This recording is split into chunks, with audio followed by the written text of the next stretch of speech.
President Ferdinand Marcos Jr. orders the Transportation Department and the Civil Aviation Authority of the Philippines to secure former lawmaker Zaldico's air assets believed to be in Malaysia and Singapore.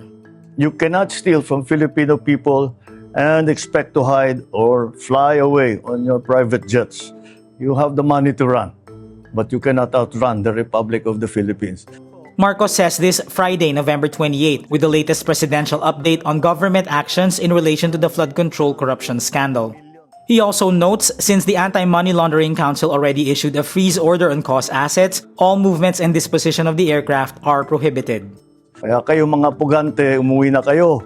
Ang payo ko sa inyo, hindi na kayo turista.